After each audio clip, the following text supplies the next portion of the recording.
Virtually live. What's going on, everyone? Happy Friday. Let's give some Aftermath TV fans some time to join. Looking good. Yeah. Okay. But how's everyone doing? Hanging in.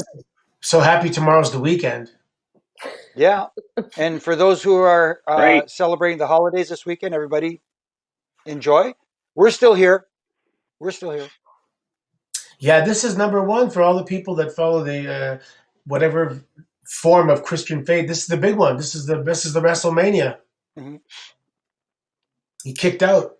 No, but you have to say it right. WrestleMania. Yeah. Yeah. Good. I guess we can Nug, call it. how are you?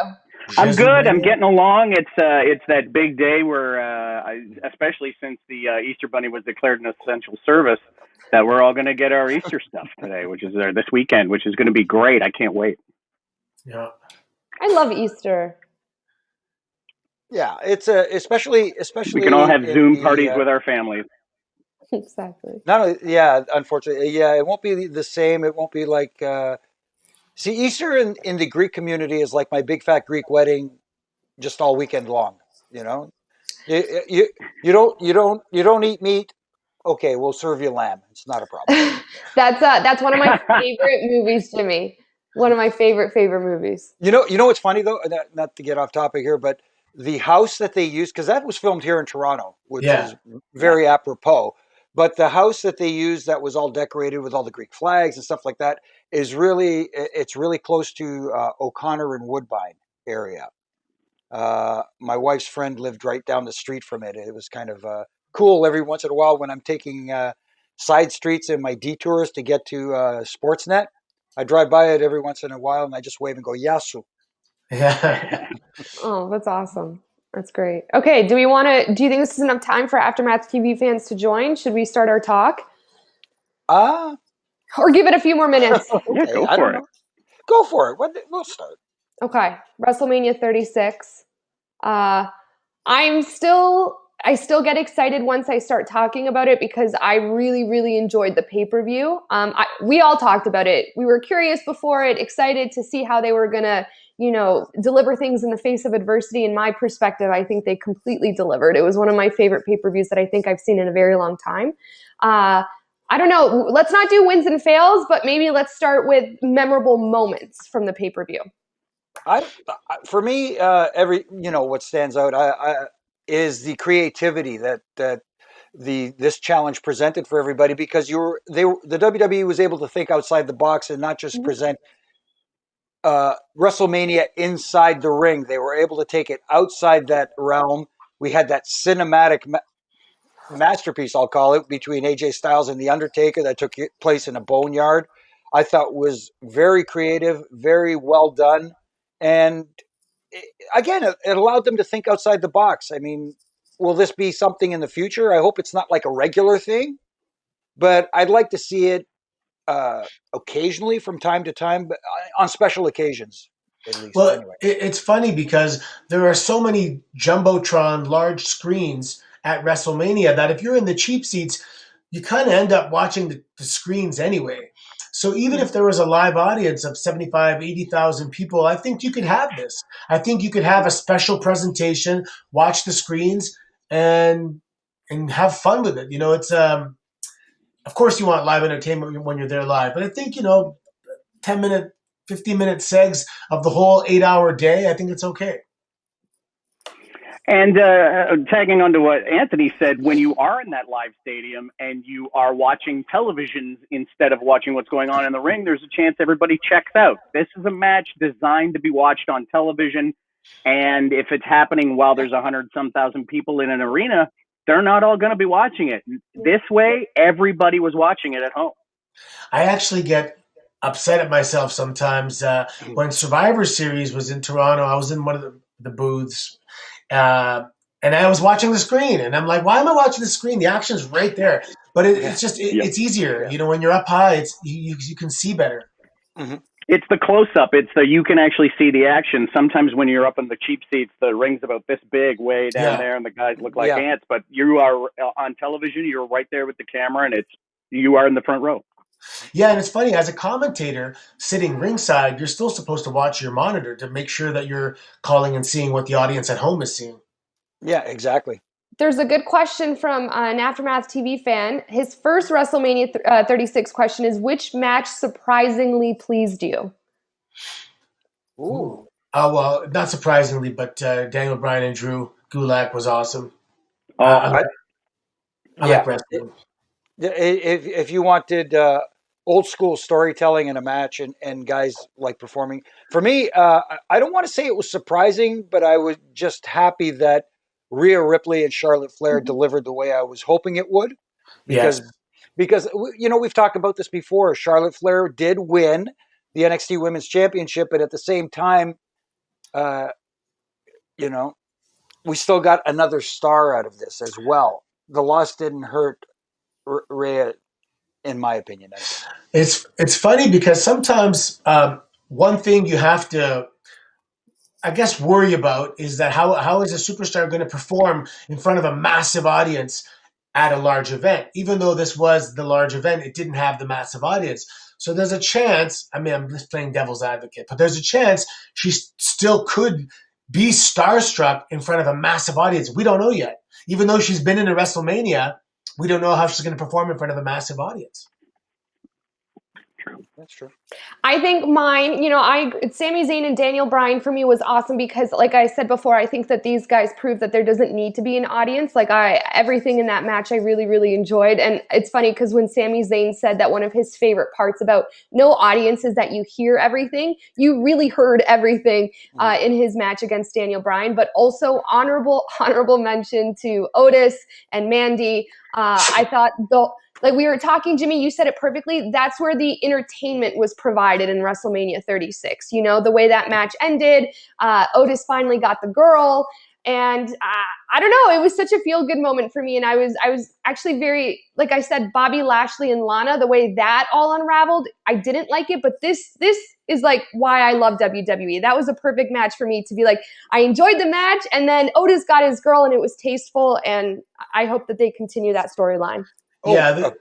A lot of times they don't give you that happy ending that you want. A lot of times they take a silly story and just let the bad guy win and move on. Like the good guy will never win. But it was really great that Otis not only got the victory, but got to have his date with Mandy. Yeah. I'm going to bring this up only because I don't do this kind of stuff often, but there's a question from Facebook from Matt Harvey asking, what did you think of what Kevin Owens did? And I'm going to present that to Jackie because not to Jackie. Oh my goodness!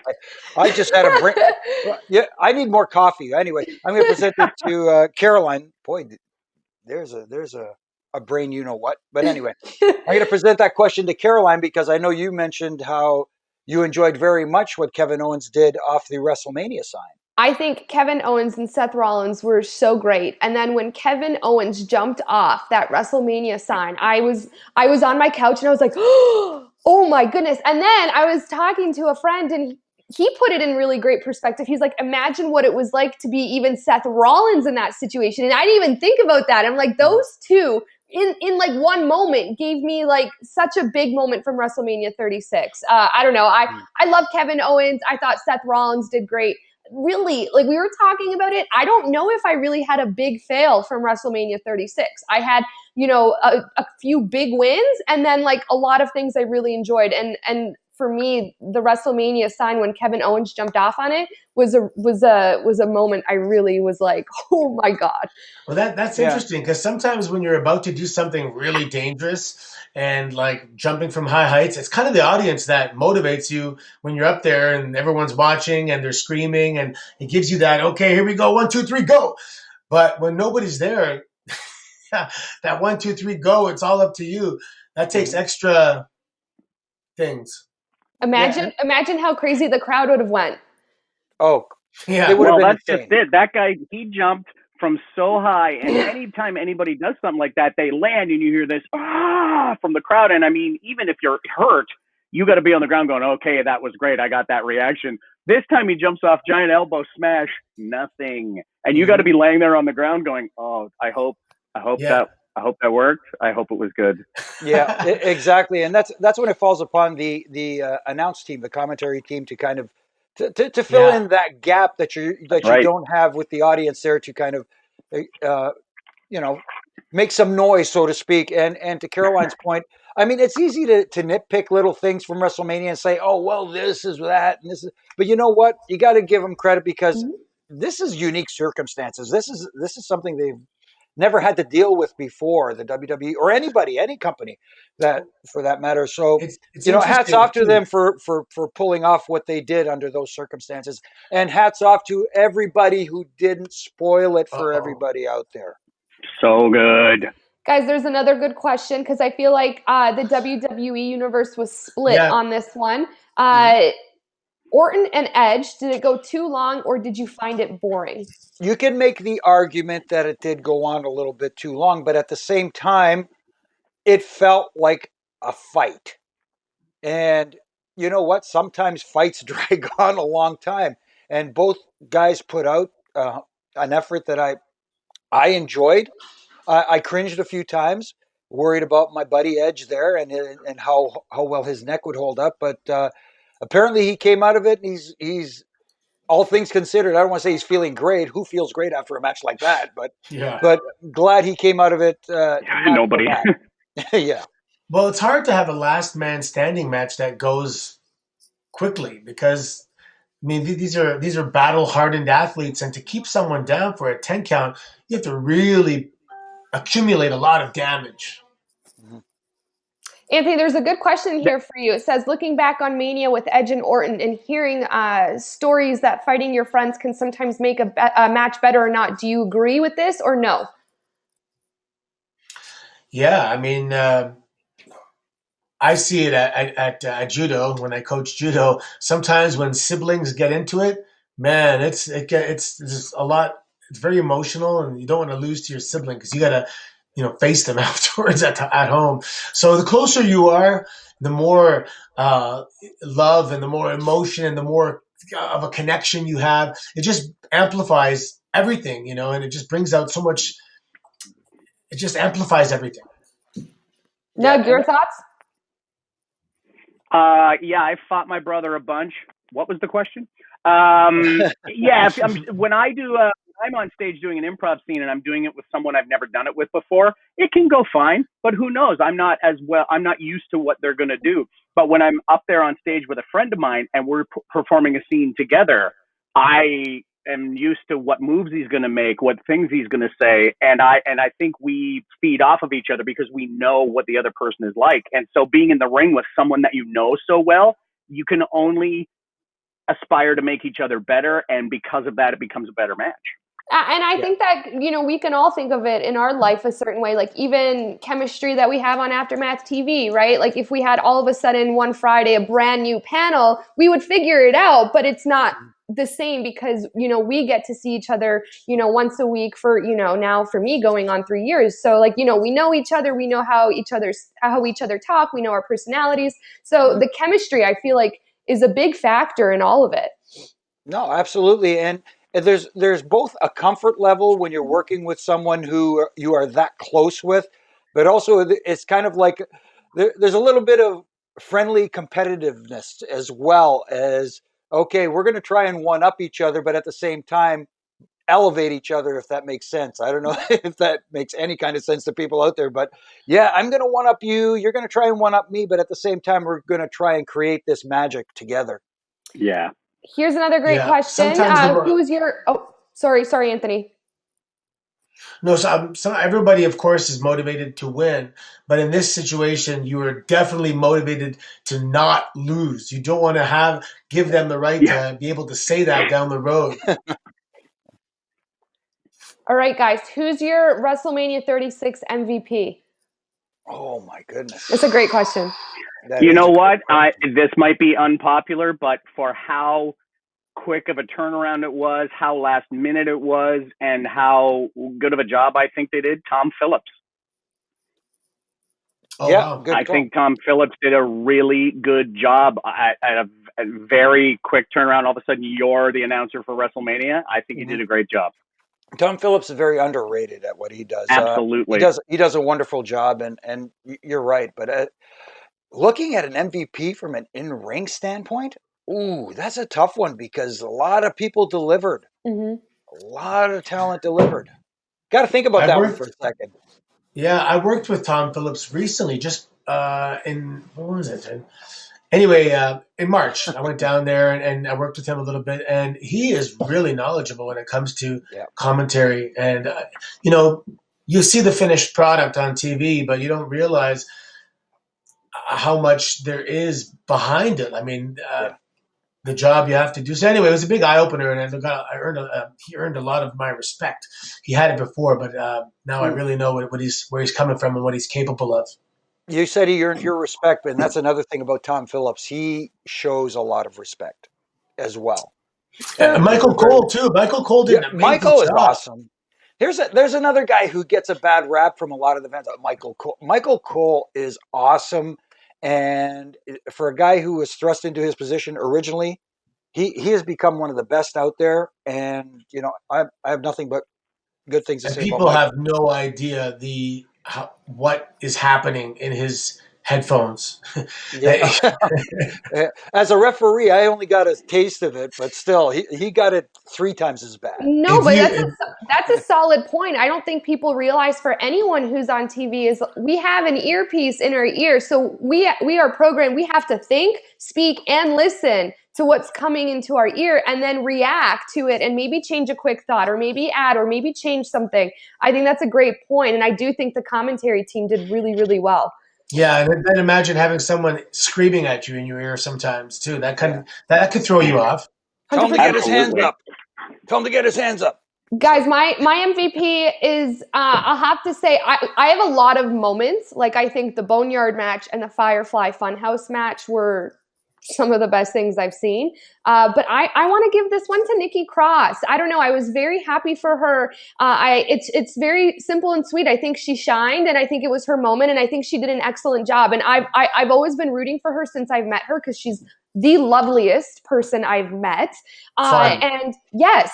And I think she did a very, very good job with Alexa Bliss. And I think that she had a big moment. And I think I'm going to give her MVP. And I think, a lot of other superstars, had big moments. But I think for her, I was the most happy, if that makes sense. That's why I'm going to bring her up.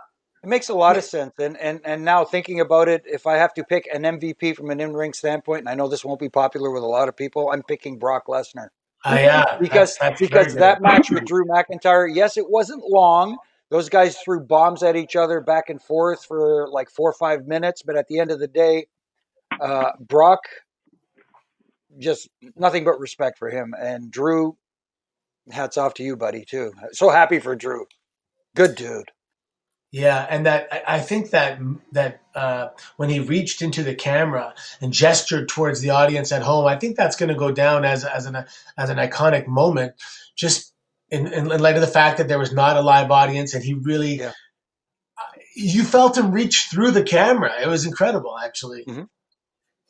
Guys, okay, agreed about the Charlotte versus Ripley match was great, but how about another Becky stinker on a pay-per-view? Do you agree that Becky and Shayna was a quote unquote stinker? No, it wasn't a stinker. I don't think it was a stinker. I think everybody here agreed that we all wanted Shayna to win, and I think it was kind of an expected thing, and we all were like, this is Shayna's moment.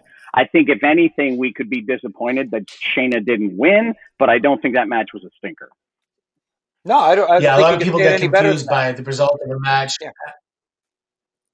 No, sorry to. Yeah, I don't think you can say it any better than Nug explained it. It's one thing to anticipate someone winning and hoping that result happens, and because it doesn't happen, doesn't mean that the match itself was bad. Yeah. Yeah, people get a bad taste in their mouth, and they think it's from the whole match. It's from the result, which is great. If you're unhappy with that, then they did something to extract some emotion out of you. But yeah, they did a great job. And I like the fact that a lot of people are really watching this WrestleMania with a more forgiving lens, so to speak, because of the circumstances. Yeah. But doesn't have to be because of the circumstances. I think we can watch wrestling like that all the time. Just enjoy it and be a little more forgiving, and don't worry about the production, the writing, the whatever. Just enjoy it. Just enjoy it. What a dream it would be to watch wrestling and enjoy it. Oh, I know. I think people are too concerned with trying to get that peek behind the curtain instead of just watching what's on the screen. And on if I could really quickly, all those people who want that peek behind the curtain, I've been there. It's not that great. Nothing to see here, folks. Please move on. and on that note, let's talk about because there's a comment here in the chat as well about thoughts on the Firefly Funhouse and Boneyard match. And this was like another divide on Twitter, at least when I was following along with WrestleMania, is that there are the traditional fans who didn't necessarily love that, but then there are the fans who are like, okay, we're in the middle of a pandemic. WWE had to find a different way to deliver us a really good pay-per-view, and they came up with two incredibly well-produced and entertaining segments. I want to hear your guys' thoughts on it. Those two, for me, are my two biggest wins, as well as Kevin Owens jumping off the WrestleMania sign. And I was just blown away. Like, the Boneyard match took 8 hours to film. Like, that's incredible. That's a full workday of filming and, being exhausted. And the Firefly Funhouse was just, in my mind, genius. Okay, for all you old school fans out there who didn't like the Boneyard match, who's more old school than Mick Foley? And if Mick Foley tweets out after that match, he wants to have a Boneyard match with The Undertaker at some point, and this is a guy who's basically sacrificed his body literally for this industry. I mean, that speaks volumes. And people forget that when the WWE says they are sports entertainment, that's what it is. It's a variety show. You're going to get your classic in the ring wrestling match. You're going to get your match with the high flying flippity do twisting, burning 450 hammer phoenix splashes or whatever you want to call those darn things. You're going to get a bit of everything. This is, I keep using the comparison to music. I like country. I like rap. I like classical. I like all kinds of different music. I like Kiss. You know what I mean? There's something for everybody. That's all. Yeah, especially when one of the big complaints, when one of the big complaints is that it's the same thing, all the time, and you finally get something different. But it's like, a lot of people, right? It's too hot, and as soon as winter comes, it's too cold. So I think it's those people. Anthony. I, as a fan for a long time, I really enjoy when the WWE acknowledges its history, and the Firefly Funhouse match acknowledged the history of both John Cena and Bray Wyatt. It was full of imagery and symbolism and references, and there were deep cuts to everything. And it was a meal. It was an absolute meal of a match. There was so much going on. You can go back and watch it again and see little bits and pieces that you didn't see the first time. And to have that kind of a match after the Boneyard match, which was also pre-filmed, pre-taped, and it was completely different, I would, I really wanted, I hate to put ideas out there, but I really wanted somebody like Sting standing on top of the barn at the end of the last shot, really to drop some seeds, cinematically put some other people into that. That would be a dream. You talk about dream matchups. Can you imagine that setting? A little Boneyard with the Sting, little Boneyard match with Sting. Oh my goodness. Guys, here's a really good. Oh, shoot. Sorry. Go. No, I was just saying, seeing John Cena with the NWO shirt, God, that was like a couple worlds. Amazing. A couple worlds colliding that I kind of want to see more of. People are still tweeting about that. I know. I would have loved to have seen a little throwback to the curtain call too, as well. But anyway. It's like those Elseworlds of DC Comics or the What If comics from Marvel. It's nice to see just an idea of what could have been. Oh, the multiple universes. Yes. Here's another good question from Facebook from Gary. Thoughts on whether or not Lacey deserves a belt? He does not want to see another Sasha versus Bayley storyline. I don't know who does. See, that's the thing. There's this misconception over who deserves a title or a championship. You know who deserves a title or a championship? Whoever can carry that thing and draw in fans. That's the best I could put it. Nobody deserves it, in one way or another. Anyways, I wish I could be a little more. Am I weird to think the person who deserves it should maybe be the number one contender? Mm-hmm. We need contenders. You can't deserve it. you kind of can't like with what Jimmy's saying. You can't deserve it beforehand. Once you get it, especially if it's the first time, then you gotta pay it off. Then you have a lot of work to do once you get it. So, I mean, the only way to know is if she gets it, and then how she carries it. Exactly. I can't say I'd want another Sasha Bailey storyline. I don't know. I think it's time for Bailey to give up the belt, but I also don't know if it was Lacey Evans' moment just yet to do it at WrestleMania. So I didn't hate it. I wasn't like, oh my God, this is the best thing ever, but I wasn't bummed out about it either. I will say though, the one match I was bummed out about was Shayna not beating Becky. So that was the only, the moment where I sat down and I was like, what? Yeah. But really Bailey keeping the belt didn't bother me. No, it didn't bother me too. The issue I'm having with Bailey is I'm not buying her as this bad girl. Same. Do you know what I mean? It's watching her all those years in NXT and it just doesn't feel authentic to me, if that makes sense. I see her being the yin to Sasha Banks' yang. If those two have a rivalry going forward, Sasha Banks comes off as arrogant and stuff like that. That I buy into. You know Mama what I mean? doesn't call the kids to dinner until the soup is ready. Oh my gosh.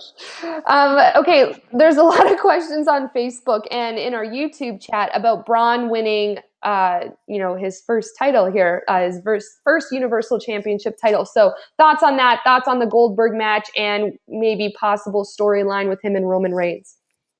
Yeah, well, you know what? Obviously, there was a change in direction. There was a little bit of a left turn there because Roman Reigns opted to bow out of WrestleMania, and the right decision for him. Yep. Let's be honest; it's what he needed to do.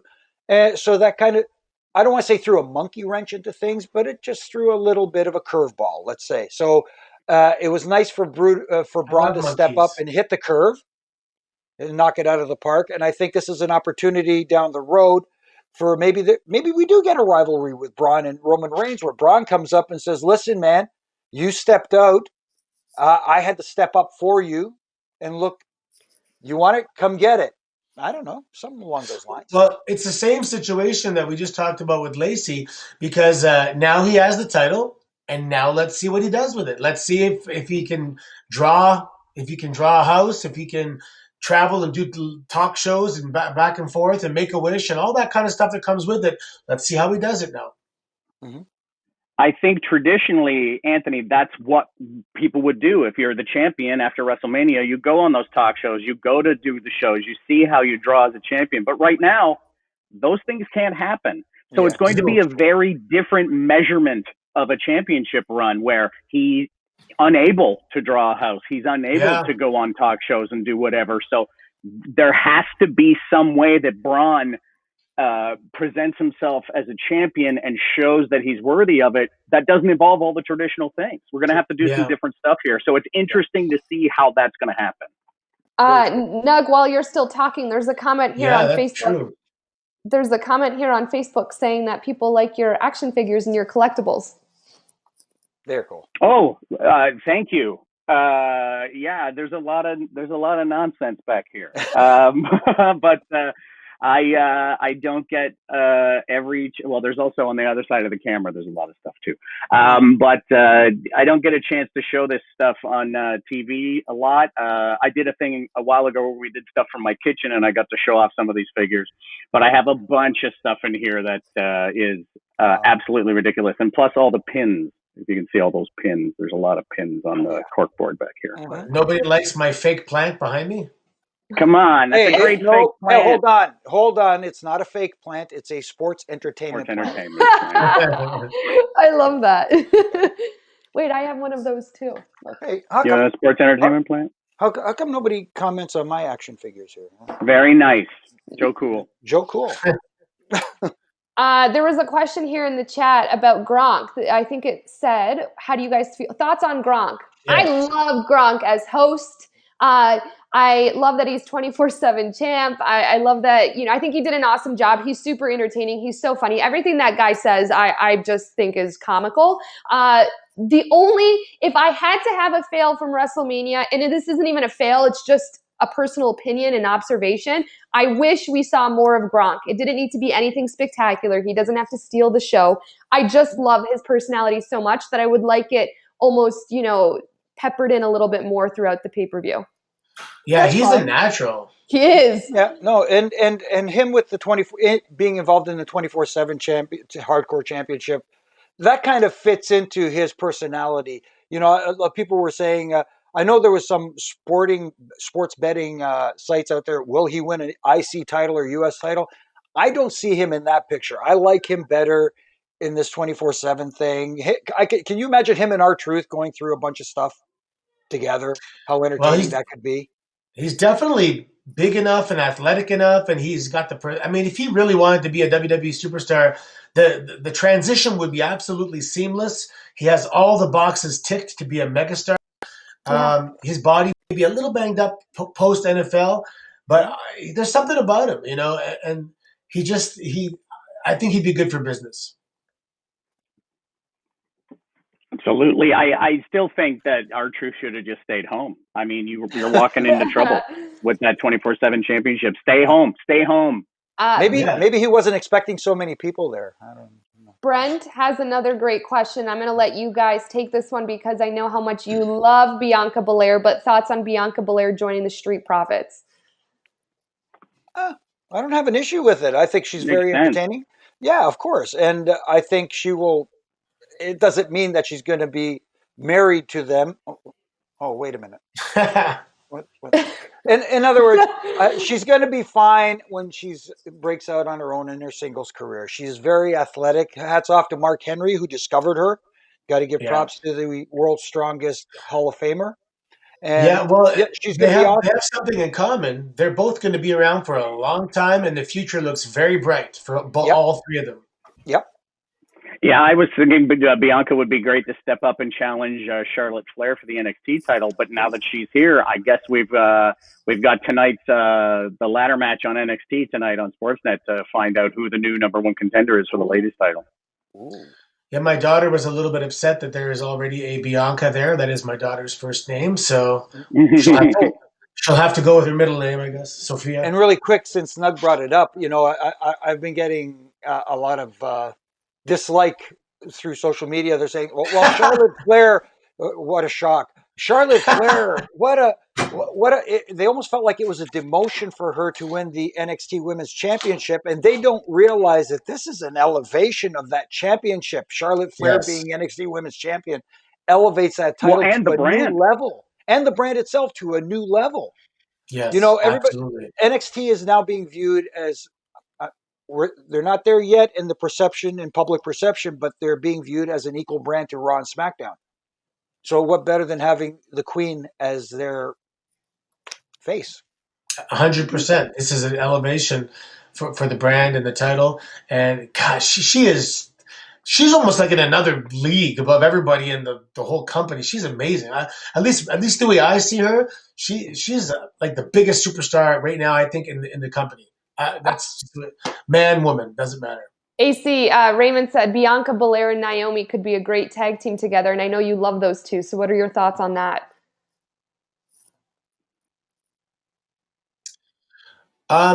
They would be amazing as a tag team. I don't want to say waste because tag team is important, but the women's division in tag teams is a bit underutilized and hasn't really reached its full potential. Let's see them face each other one-on-one and let's show the world what these girls are capable of because they're both mega athletes and they could have a match that will just be an instant classic. Mm-hmm. Totally agree. There's another question here from Raymond. Could we frozen or is everybody quiet? No, we're just all quiet. We're all quiet. There's a little lag. Okay, could we see Roman come back as a bad guy and resent the fans who are mad at him that he pulled out of WrestleMania 36? Honestly, if there are fans that are mad at him, go yell in a hole. Who cares? Roman did what was right for him, and it was the absolute right decision for him to not do that match. To not put himself in that situation with a compromised immune system. The guy made the right choice, and if you're upset about it, that's your problem and not his. Hey, actually, sorry, Nug, I got a great place where they could yell. Maybe we could drop a little red matter and send them over How there. can you be mad? Yes, old Star Trek reference there. If anybody got it, anyway, sorry. Guys, another question. These are great questions, guys. Please Yeah, keep keep 'em coming. asking. This is fun. Like, Oh, I'm good. so glad. I know it's difficult and challenging times right now. I'm so glad we get to do this. Like, it's very, very nice interacting with WWE fans and being able to answer your questions. So thank you so much and keep them coming. Another one is what did you guys think of the Absolutely, ladder you're match? ignorant. What did you guys think of the ladder match? Which I knew, like, right before the card when they announced the change in this match, people were very hesitant to see how it would end up. I thought the ladder match was awesome. I thought the guys really delivered big time under those circumstances, because that's, you talk about matches that happen in front of an empty arena, in an empty arena.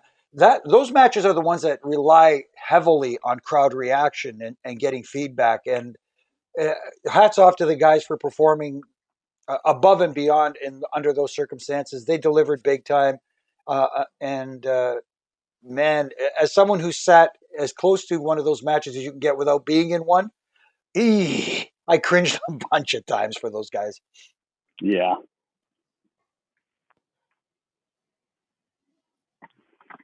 I'll go. I gotta say that ladder match, for me, if there would have been 3 more guys in it, too much. But I'm glad they had the room to perform. I'm glad those 3 guys were the ones that got picked. Shout out to Johnny Morrison, Johnny whatever, for having a good showing for the first time in however many months he's been back. I think that's the John Morrison we all wanted to come back and show off and be great. And every year I look forward to what the New Day's WrestleMania gear is going to be, and the color by numbers gear did not disappoint. Cool. All right, we can move on to another. Yeah, and that's one of those things where the live audience. Go ahead, AC. Sorry, it's a little bit of a lag. Yeah, little lagging.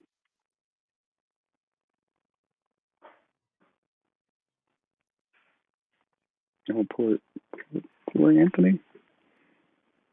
Hello? Oh boy, this is riveting. Can you guys hear me in almost real time? I can. Okay. I think Okay. I can. I think Maybe- Anthony's lagging. Maybe. Yeah, I Anthony, think that maybe- match was like tailor-made for him to showcase his abilities. Okay, guys, sorry if there's a lag. I think Anthony eventually got it. But okay, next question. Let's move on to Monday Night Raw after WrestleMania 36. This is from JP in the YouTube chat. It's a great question. Thoughts on Nia Jax returning on Raw, and is she next in line to face Becky Lynch for the Raw Women's Championship? If not, then who? The match was tailor-made Ronda for him to Rousey? showcase his abilities. No. Okay. I think I'm happy Nia's back. It's a nice welcome change to the women's division on Raw. I don't think she should just step in and get a title shot. She should have a possible, rivalry with somebody else and then get back into the picture. I think Shayna's next. I think there's a lot of unfinished business with Shayna, so I think Shayna's next. Yeah, I don't mind her coming back, and I don't want her rushed into that title picture, like Nug said. I think there's time to build her back, build up the monster that she was. And I said before, and I hated putting it this way, that Becky is missing something for me right now. And ever since she got her nose broken by Nia Jax way back when, and that's what was the precursor to the Becky Lynch we got afterwards. Since then, she needs something, and I don't think the bite on the back of the neck by Shayna was it. So maybe down the road, maybe Nia. I don't want to see her harm Becky in any way by breaking her nose again, but does something to put herself back in that picture, and then we get that Becky back. Mm-hmm. And maybe Ronda Rousey? Ooh. That's what you want. Yeah. I believe sooner or later down the line, we will see Rowdy Ronda back. Mm-hmm. I hope so. You guys know how I feel about that. Oh, yeah. All right, let's see what other questions we got in here. What's your guys' initial thoughts on the young rookie Austin Theory's performance so far? I'm impressed. To go from NXT right into WrestleMania like that, like to have one match on Raw and then have your WrestleMania debut, insane trajectory for this guy. I thought he did very well for the how fast he was thrown into everything. I look forward to him being involved on Raw going forward, but there's a lot of things happening in Raw, like on Raw with not just the Street Profits are the champs, but all of a sudden we've got Austin Theory and Angel Garza, and then we've got Ricochet and Cedric Alexander are apparently now a tag team. Yeah. That division looks like it could be heating up in a very fast, athletic, flippy kind of way. Yeah, I know. And speaking of which, I like that matchup, that tagging together of Cedric Alexander and Ricochet. I think that's a very interesting tag team. And them versus Angel Garza and Austin Theory, I think would be very interesting. I know you put it in a flippy kind of manner, but at the same time, there's a way to do that without going overboard, if that makes sense. Sometimes we see matches where all that stuff is a little too much. I think those four guys could put on a match where you can incorporate a little bit of that old school meets new school and make it all make sense. Could Braun winning the title be the latest in WWE history of a great thing coming out of a bad or unplanned situation? I personally was so happy for Braun Strowman. I thought it was well-deserved. I thought it was a long time coming. You can tell, how proud of himself he was after the fact, which I totally think he should be. So I know that it wasn't planned to maybe happen this way, but I mean, I wasn't mad about it. I don't know. I was actually very happy for Braun, just like I was for Drew. No, I think there's that loud part of the WWE universe that thinks Braun should have won it like 2 years ago, but him being available and worthy it's a perfect time for him to step up and get it. Oh, Anthony. Hey. I know that guy. He's back. We're talking about Braun here, and I think this is a perfect opportunity for him to show what he can do. And sometimes what happens in uncertain circumstances, especially in the wrestling business, throughout history of this industry, there have been situations where guys were scheduled for certain matches, and due to injury, due to whatever circumstance, travel issues have even been a problem where people couldn't perform. Somebody always steps up and takes that place. And this was Braun's opportunity, and he's making the most of it so far. We'll see how it goes. Yeah, it happened to me. One of my most, I guess, iconic matches was the Elimination Chamber in 2000 and whatever, 9, 12, I can't remember. But that was because Randy Orton got hurt, and they put me in last minute, and I ended up going right to being one of the final two, and having a career, not defining, but a very memorable moment. Anthony, what was that like for you mentally? Were you stressed? Were you ready?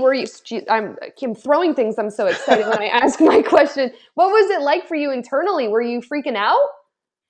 Yeah, I mean, the first, there's kind of a little bit of a disappointment because you weren't chosen first, and you're a backup. But then, of course, you want to take advantage of every single opportunity you can and capitalize. And you always have to be ready, Yeah.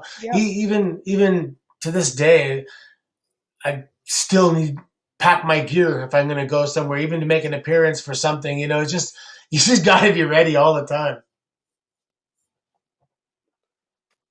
Yeah, no, that's crazy. And I mean, I don't know. I feel like I would be so nervous, but you got to step up to the plate, right? Yeah. And of course, people have trained. I mean, they're not just coming off the street and doing this, and they've literally, has been their goal, and they've focused and prepared for this moment, and they've daydreamed about this moment ever since they were a kid. So when it actually comes, you can't shy away from it. You actually, this is what you're actually perfectly prepared for. Do the nerves go away once you're in the ring, or your entrance music comes on? Like, at what point are you like, yeah, I'm made for this? When you walk through the curtain, it's just different.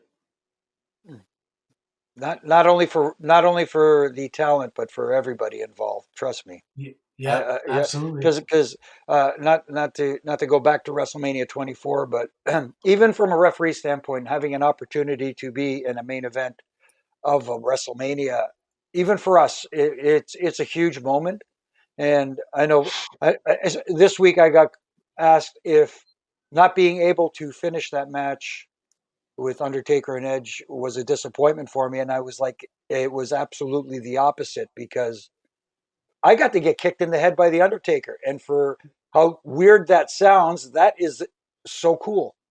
Yeah, it You know what sure I mean? is. 100%. Yeah, There's a it's lot of stuff. If I'm sitting in the gorilla position and let's say I have a promo to do, and you go over it in your head, and sometimes you may stumble on a word or what's next, you may forget something, but as soon as for some reason you go through the curtain, your memory is there. And I used to have this thing where I had to pee in the gorilla position. I was it was nerves. It was always nerves. Can you guys? and Can you? Oh, sorry, Anthony. and as soon as I went through the curtain, it was gone. Can you guys talk about that a little? Because the few times that I've had the opportunity to come out and do like a quick little promotion for Aftermath TV before Raw or whatever it is when they're in Toronto, I see the superstars in Gorilla, and it is unbelievable to see their prep before they go out there in the ring. Like literally, you'll have superstars go through the entire match, but like doing every single move very quickly, talking to each other through it, through everything. Like I'm watching there, and I'm like, these people are incredible, like incredible. And then they go out there and perform, and it just hits them. And like I don't know, seeing all of it as Kayfabe. someone who's in like as someone who like sits back and sees that, I'm like, wow, this is incredible. as my old friend the Iron Sheik used to say after a Yeah. while, Jimmy baby, no more kayfabe. No, it is incredible. Like just because you're going through all this stuff in your mind, and you want everything to come off as well as possible. So, and yes, you do go in there with a game plan, but a lot of the times, like we said, with an audience there and reacting to an audience, sometimes you got to change that game plan on the fly. So that's what separates the guys who are really good from the guys who are extremely good, if that makes sense. Yeah, totally. I think that, I don't know, referees, superstars, I think that you guys don't get enough credit, to be quite honest. Well, that's why when WWE superstars transition over to film and television, they are literally over prepared because they Mm. have to do things last minute. They got to do it live. It's one take. They got to remember lines and they got to remember physicality. And all of a sudden, you get sides, you get your script months in advance, you get multiple takes, and it's like a dream come true for professional wrestlers because the conditions are so much easier to work in. Jimmy, your best and Absolutely, and you get last minute rewrites sometimes, and for the wrestlers who get last minute, by the way, this is changing. They're like, yeah, no problem. Last minute rewrites in the script for a wrestler is no big deal. imagine that though, eh? Like imagine having something change last minute, but having the tools to figure it out. I would still find that stressful. That's what I mean. I'm like, these guys roll with the punches, and I think Mhm. it's very, very impressive. Like very impressive. On Oh, live television. On live Yes. television. yep. Jimmy, there's a good question here for you. Your best and worst experiences and or stories about refereeing at WrestleMania. Ooh, again, it doesn't get better than being in the ring with Edge and Undertaker, and main eventing, getting to be a part of that main event and their storytelling. Worst? Ooh, my goodness. Where do I begin? I do remember my first WrestleMania. WrestleMania 4 was in Atlantic City, and they had that tournament going on, and I was refereeing a match with Jake the Snake Roberts and Rick Rude. And these matches were 15-minute time limit matches. And if I could pull the curtain back, this match was going the 15-minute time limit. But at the same time, back then we didn't have earpieces like they do now to get time cues and stuff like that. So you were relying on the timekeeper at ringside. You would look at him, and he would flash hand signals, and that was how you were getting your times. I kind of clued out and forgot to look at him for a little while. So by the time I turned around to look at him, he was up in the air, screaming and yelling and waving his hands and doing all this stuff. And oh yeah, that's right. Anyways, I kind of lost track of time. That's amazing. That is crazy. Anthony, how about you? Any crazy best or worst experiences, stories?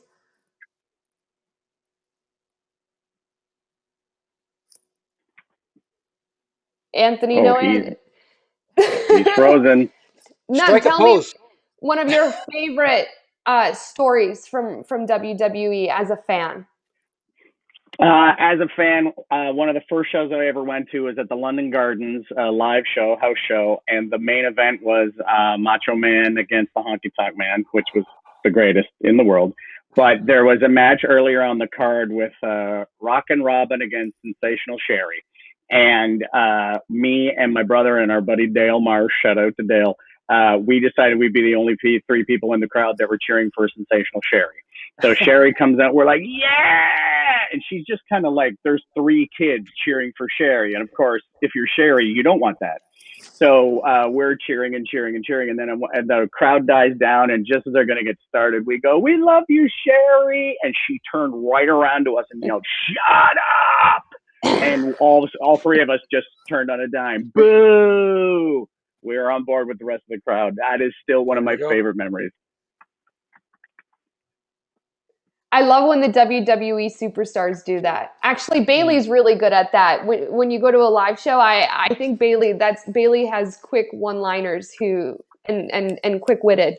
And I always find that stuff so funny. I just think it's great when the bad guys talk to the audience and when the bad guys do their job and get people to hate them, that's the best. That's the one thing I love about. Yeah, the one thing I love about live events as opposed to the television is when the talent interacts with the audience, they get a little creative at times, and sometimes it is a lot more entertaining. Let me put it that way. Yeah, one time I was at a live event and somebody had a sign that says Santino has fat thighs, and I remember it threw me for a loop. I was just like, they're not fat enough for a sign.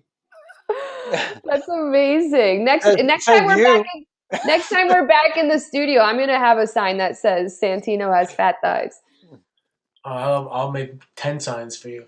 That's amazing. All right, Aftermath TV fans, we're gonna wrap it up there. This was so great. It was an hour of live conversation with live questions that we got to answer and talk about. Fun. I swear, time just flies by with this stuff because it was fun and it was great, and it's nice interacting and connecting with people, especially during this time. So hopefully we'll do it again next week. But right now, happy Easter, everyone. I hope you can enjoy some time with your family, staying inside, self-isolation, social distancing, and just really try and enjoy and maybe take a second away from all the heaviness out there and enjoy the family time.